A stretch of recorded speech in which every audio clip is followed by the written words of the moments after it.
जय मसीह की। हम उस पवित्र सप्ताह में प्रवेश कर रहे हैं जिसे यीशु मसीह का दुख सहन सप्ताह पैशन वीक कहा जाता है। यरूशलेम में जय के साथ प्रवेश करते हुए प्रभु यीशु मसीह ने इस सप्ताह का आरंभ किया था। इसका वर्णन हमें मत्ती रचित सुसमाचार 21 अध्याय 1 से 11, मरकुस का 11 अध्याय वचन 1 से 11, लूका का 19 अध्याय वचन 28 से 40 और यूहन्ना का 12 अध्याय वचन 12 से 19 में मिलता है। ये जो जनसमूह इस दौरान प्रभु यीशु मसीह के साथ था या जमा हो गया था, उसके जय के साथ प्रवेश करने के दौरान इस जनसमूह की बहुत बड़ी भूमिका थी इस आगे के दिनों में। यहाँ तक कि हम देखते हैं कि जनसमूह जब यीशु मसीह को पकड़ा गया तो चिल्ला रहा है पिलातुस के सामने, उसको क्रूस पर चढ़ा, उसको क्रूस पर चढ़ा। तो अधिकांश लोग इसी में से थे। हम पवित्र सप्ताह में प्रवेश कर रहे हैं। अच्छा होगा हम समझ ले ये कौन लोग थे और एक बार अपने आप को जांच भी लें कि हम किस समूह में आते हैं, किस समूह में रहना उचित है। इस जनसमूह को जब मैं देखती हूं तो मुझे 7 प्रकार के अलग अलग लोगों का समूह दिखता है यहाँ पर। सबसे पहला नंबर चेले हैं, यीशु मसीह के चेले। ये चेले हैं जो यीशु की आज्ञा मानने वाले हैं, आज्ञा मान रहे हैं, जो वह कहता है वह कर रहे हैं। यीशु मसीह ने उनसे कहा था, अपने सामने के गांव में जाओ, वहां पहुंचते ही एक गधी बंधी हुई मिलेगी और उसके साथ बच्चा तुम्हें मिलेगा, उन्हें खोलकर मेरे पास ले आओ। ये चले गए। यीशु ने जो भी कहा था, क्या कहना है, क्या करना है, वही करने के लिए चले गए। ये चेले संपूर्ण इस जयोत्सव में शामिल थे। ये भी स्तुति कर रहे थे। लिखा गया है, यूहन्ना बताता है हमें 12 के 16 में कि उसके चेले ये सारी बातें समझे नहीं थे, परंतु बाद में यीशु की महिमा प्रकट हुई, मतलब पुनरुत्थान के बाद जब यीशु की महिमा को सही रीति से उन्होंने समझा तो उनको स्मरण आया कि ये बातें उसके विषय में लिखी हुई थी और लोगों ने उससे इस प्रकार का व्यवहार क्यों किया था। तो चेले वे थे जो आज्ञा पालन में इतने अधिक समर्पित थे कि बहुत सी बातें समझ में नहीं आती थी, लेकिन अपने प्रभु के प्रति आज्ञा मानने में समर्पित थे। इसी के साथ हम देखते हैं कि दूसरा समूह देखा देखी करने वाले लोग। देखा देखी करने वाले लोग कह सकते हैं हमें इन्हें, क्योंकि हम जब पढ़ते हैं कि चेलों ने गधी और बच्चे को लाया और उस पर अपने कपड़े डाले और यीशु मसीह उस पर बैठ गया और चेले स्तुति करना शुरू करते हैं, तो लिखा है कि बहुतेरे लोगों ने भी अपने कपड़े मार्ग में बिछा दिए और डालियां काट काट कर लाई। क्या ये चेले थे? पता नहीं, लेकिन चेलों के समान देखा देखी करने में जरूर शामिल हो गए थे। तीसरा समूह एक ऐसा समूह जिसको हम कहेंगे सामाजिक या राजनीतिक छुटकारा चाहने वाला, भौतिक छुटकारा चाहने वाला समूह। ये ऐसे लोग थे भीड़ में से जो आगे आगे जाते हुए, पीछे पीछे चलते हुए पुकार पुकार कर कह रहे थे, होशाना दाऊद के संतान को होशाना। मरकुस बताता है कि वे कह रहे थे, हमारे पिता दाऊद का राज्य जो प्रभु के नाम से आ रहा है धन्य है। मतलब उनको लग रहा था यीशु मसीह राज्य लेकर आ रहा है, राज्य लेकर आ रहा है। अब यहां से रोमियों का राज्य समाप्त करेगा, हमें अपना राज्य दिलाएगा। और मतलब सामाजिक राजनीतिक छुटकारा चाहने वाले लोग थे ये, बाकी और कुछ नहीं समझ में आ रहा था इनको। होशाना का अर्थ है ये हमें छुड़ा, हमें बचा ले, लेकिन इसमें कोई आत्मिक अर्थ नहीं था उनके बोलने में। वे केवल चाहते थे कि यीशु इसी समय दाऊद का राज्य स्थापित कर दे। चौथा जनसमूह हमें दिखता है, हम इन्हें कह सकते हैं असमंजस में थे ये लोग, कंफ्यूजन में थे, उलझन में पड़े हुए लोग, या मैं कहूंगी इनको वचन न समझने वाले लोग। क्यों मैं ऐसे कह रही हूं? क्योंकि लिखा है कि यरूशलेम नगर में हलचल मच गई और लोग पूछने लगे, ये कौन है? उसमें से कोई कहने लगे, ये गलील के नासरत का भविष्यद्वक्ता यीशु है। यदि वे सच में भविष्यद्वक्ता इस बात को समझते थे कि भविष्यद्वक्ता कौन होता है, भविष्यद्वक्ता को पहचानने वाले लोग थे, तो वो पहचान लेते कि उन्हीं के भविष्यद्वक्ताओं में से जकरिया नबी की भविष्यवाणी यहां पर पूरी हो रही थी। ये जो गधी के बच्चे पर बैठकर आ रहा था, ये उनका छुड़ाने वाला मसीहा आ रहा था, लेकिन ऐसा लगता है कि यह असमंजस में है। वचन हाथ में लेकर भी इनको कुछ समझ में नहीं आ रहा था। कहते हैं ये कौन है?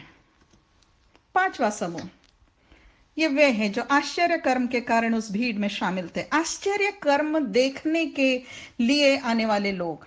हम पढ़ते हैं इन्हीं वृत्तांतों में जो यरूशलेम में जय के साथ, प्रवेश के साथ के हिस्से हैं सुसमाचारों में, उसी में हम पढ़ते हैं कि भीड़ के लोगों ने जो उस समय उसके साथ थे, यह गवाही दी थी कि यीशु ने लाजर को कब्र में से बुलाकर, आवाज देकर मरे हुए में से जिलाया।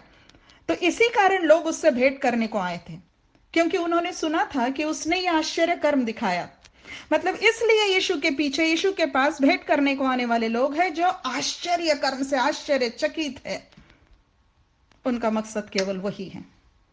छठवां समूह, बड़ा भारी समूह, मतलब बड़े लोगों का समूह, मुख्य महत्वपूर्ण लोगों का समूह। छठवां समूह फरीसी। हम देखते हैं जब चेलों की सारी मंडली उन सब आश्चर्य कर्मों के कारण, सामर्थ के कामों के कारण जो उन्होंने देखे थे, आनंदित होकर बड़े शब्द से परमेश्वर की स्तुति करने लगे, तो फरीसी उसको कहते हैं, गुरु अपने चेलों को डांट, मतलब उनको चुप कर दे, तेरी स्तुति करने से चुप कर दे। गुरु कह रहे हैं और खुद आज्ञा दे रहे हैं कि उसे क्या करना चाहिए, कि उसे डांट। कैसे है ये लोग, ये फरीसी? ये अपने अधिकार की, अपनी सत्ता की चिंता करने वाले लोग हैं। ये धार्मिक अगुवे तो हैं, परंतु घमंड से भरे हुए हैं।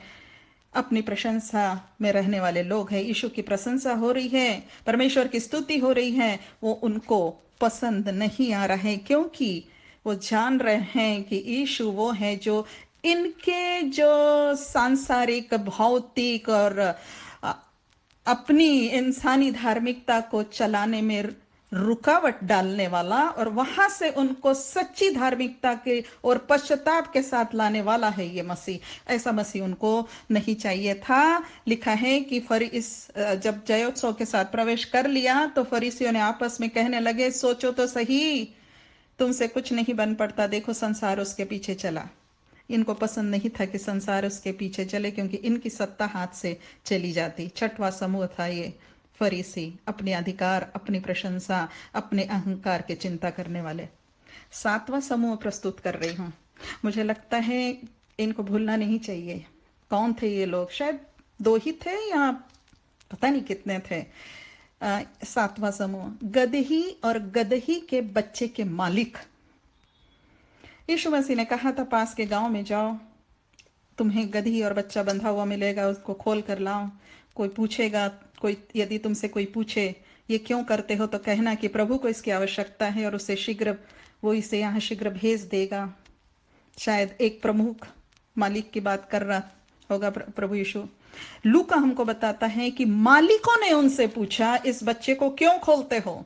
मतलब ये मालिकों से ही बात हुई, और मालिकों को जब बताया चेलों ने कि प्रभु को इसकी आवश्यकता है, तो उन्होंने उससे जाने दिया।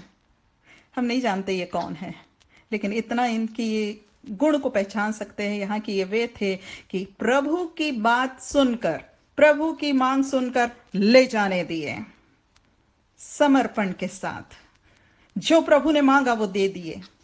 प्रियो, यही जो 7 समूह हमने देखे, इन्हीं में से लोग थे जो आगे इस सप्ताह भर बहुत ही महत्वपूर्ण भूमिका निभाने वाले थे। यहां तक कि यही चिल्लाने वाले थे, इन्हीं में से बहुत से चिल्लाने वाले थे। फरीसी ये चिल्लाने वाले थे कि उसे क्रूस पर चढ़ा। फरीसी तो वो थे जो उसको मारने के षड्यंत्र में शामिल थे।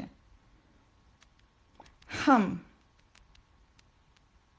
किस समूह में गिने जाएंगे आज? चेलों में ना? चेलों में ही गिने जाना अच्छा है। बल्कि इतने ऐसे चेले कि जो आज्ञा मानते हैं, उसकी स्तुति करते हैं, समझ में नहीं आता है फिर भी उसके साथ रहते हैं और सीखने के लिए तैयार हैं, और गधई और गधी के बच्चे के मालिक के समान हैं कि अपना जो प्रभु ने मांगा वो देने के लिए तैयार हैं। हम देखा देखी करने वाले लोग ना रहें, हम भौतिक छुटकारा पाने वाले ना रहें, हम असमंजस में रहने वाले, वचन को हाथ में लेकर भी ना समझने वाले ना रहें। हम केवल आश्चर्य कर्म के कारण उसके पीछे आने वाले, उसको मिलने के लिए आतुर ऐसे ना रहें। धार्मिक अहंकार से भरे हुए तो कतई ना रहें, लेकिन आओ हम चेले बनकर आगे इस सप्ताह में चलते हैं। वो हमें समझाएगा अपने वचन से। आज तो उसका कार्य हमारे सामने पूर्ण हो चुका है। आज तो हम उसे पूर्ण क्रूस की उसके सुसमाचार को जानते हैं, समझते हैं। आज जानते हैं हम चेला कैसे बन सकते हैं। हम अपने पापों से पश्चाताप करें। वो जो हमारे पापों के लिए मारा गया, गाड़ा गया और तीसरे दिन जी उठा, उस पर विश्वास करें और आज्ञा मानने के लिए उसके समर्पित हो जाएं, तो निश्चय ही इस सप्ताह में अगर हम इस मनसा से, चेलों के मन से, समर्पण के मन से प्रवेश करेंगे, तो जरूर इन दिनों के वचनों पर जो जो मनन हम करेंगे, जो जो वचन हमारे पासवानों के द्वारा, हमारे खुद के अध्ययन के द्वारा, हमारे मनन के द्वारा, या जैसे भी प्रभु लाएगा, हम उसको सचमुच ध्यान देंगे, मनन करेंगे और उस पर ध्यान करते हुए हम जब समझेंगे उसको सही अर्थ से प्रभु यीशु मसीह को, तो सही रीति से, आत्मिक रीति से बदलते जाएंगे और उसके सच्चे चेले बनते हुए उसको जो चाहिए उसको अपने जीवन से देने वाले, समर्पण करने वाले बनेंगे। आओ हम चेले बनकर इस सप्ताह में आगे बढ़े। प्रभु हमें सहायता करे। आमीन।